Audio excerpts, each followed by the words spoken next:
اعوذ باللہ من الشیطان الرجیم، بسم اللہ الرحمن الرحیم۔ سورۃ بقرہ آیت نمبر 52۔ ثم عفونا عنکم من بعد ذلک لعلکم تشکرون۔ اور تم سب کے تو شکر ادا کرنے کے لیے یہی کافی ہے کہ اتنے بڑے ظلم کے بعد ہم نے تمہیں معاف کر دیا، اجتماعی توبہ قبول کی۔ اور عفونا صرف معاف کرنے کو نہیں کہتے بلکہ clean the slate, give a new chance,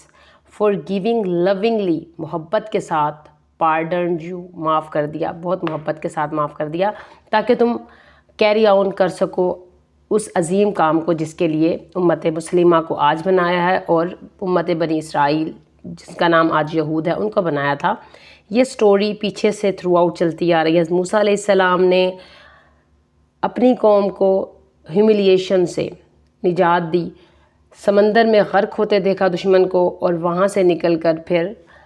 صحرا وادی طی میں آئے جہاں پر حضرت موسیٰ علیہ السلام کو 40 دن کے لیے بلایا گیا، جہاں پر اللہ تبارک و تعالیٰ نے وعدہ کیا تھا کہ میں بک آف ریولیشن دوں گا، ایسی کتاب دوں گا جس میں احکامات ہوں گے اور اس پر عمل کر کے تم اپنی سکسیسفل کامیاب زندگی گزارو گے، اور جب واپس آؤ گے تو پھر کامیاب ہوگے، اور زندگی کا قانون کیسے چلانا ہے وہ بھی کتاب وحی میں موجود ہوتا ہے۔ اور حضرت موسیٰ علیہ السلام کی کتاب وحی تورات کے نام سے جانی جاتی ہے، اور آج بھی اولڈ ٹیسٹمنٹ کے نام سے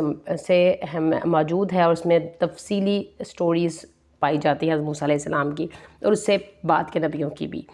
تو اللہ تبارک و تعالیٰ یہاں پر بتا رہے ہیں کہ جب تم نے بچھڑے کو معبود بنا لیا تھا تو وہی بات جو ہم پیچھے ڈسکس کر چکے ہیں، سامری نے وہ بچھڑا بنا دیا تھا جس کے لیے ان کو ریکمینڈ کیا۔ اب یہ بات یہاں پر اس طرح سے بھی آئے گی کہ جیسے ہی سمندر سے باہر نکلے تو کچھ ریولوشن، کچھ قوموں کو انہوں نے دیکھا بنی اسرائیل نے کہ لوگ بتوں کی پوجا کر رہے ہیں، چیزیں بنا کر آگ کی پوجا کر رہے ہیں، تو انہوں نے حضرت موسیٰ علیہ السلام سے اس وقت بھی ریکوائرمنٹ کی کہ آپ ہمیں بھی کوئی ایسا معبود لا دیں، فزیکل کوئی اینٹیٹی لا دیں جس کے سامنے ہم مراقبے کیا کریں، اعتکاف کیا کریں، عبادتیں کیا کریں۔ یہ جرنلی سائیکالوجیکلی ایک اندیکھے خدا کو ماننا ذرا مشکل ہوتا ہے، تو وہ اپنے سامنے سے اس طرح، جس کی وجہ سے حضرت موسیٰ علیہ السلام کو ان کو سرزش بھی کی اور ناراض بھی ہوئے اور سمجھایا بھی، لیکن پھر وہی ہوا من بعد ہی، ان کے جانے کے بعد، جب کہ وہ کوہ طور جس کا نام ہے اس پہ گئے ہوئے تھے اللہ تعالیٰ سے ہم کلام ہونے اور ان سے کتاب لینے، تو لوگوں نے، بنی اسرائیل نے، یہود کے بہت زیادہ آبادی نے، تقریباً 70,000 لوگ بتائے جاتے ہیں جنہوں نے پوجا شروع کر دی۔ اور یہ معافی کوئی اتنی سمپل معافی نہیں تھی کہ جسٹ معافی مانگی اور استغفار پڑھا اور ہو گئی، نہیں، بلکہ اس کو آگے مزید بتایا جائے گا کہ اس کو معافی کے لیے ان کو پینلٹی دینی پڑی، تطہیر ہوئی، بہت بڑی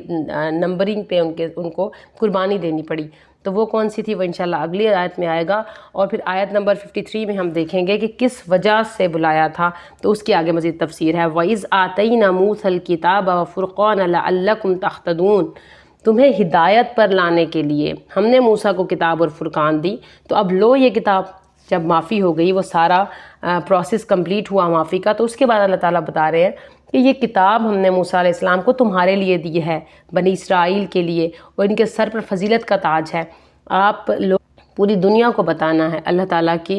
راستوں کو، اللہ تعالیٰ کی جو ریولیوشن ہے، جو ان کا پروسیس ہے، جو ان کی حکومت ہے، جو ان کے احکامات ہیں وہ قابل عمل ہیں، اور آپ نے ہی قابل عمل کروانے ہیں۔ تو یہ جو فرقان ہے جو کہ سچ اور باطل میں فرق کرنے والا ہے، جو کہ شرک سے کو ختم کرنے والا ہے، اس پہ تم نے عمل کرنا تھا اور تم پھر ہدایت پا جاؤ گے، کیونکہ معافی مل گئی، ظلم سے نجات مل گئی، اور تم شکر ادا کرنے والے ہو گئے، تو پھر تمہیں ہدایت بھی مل جائے گی۔ تو مزید آگے اگلی آیت میں انشاءاللہ ہم دیکھیں گے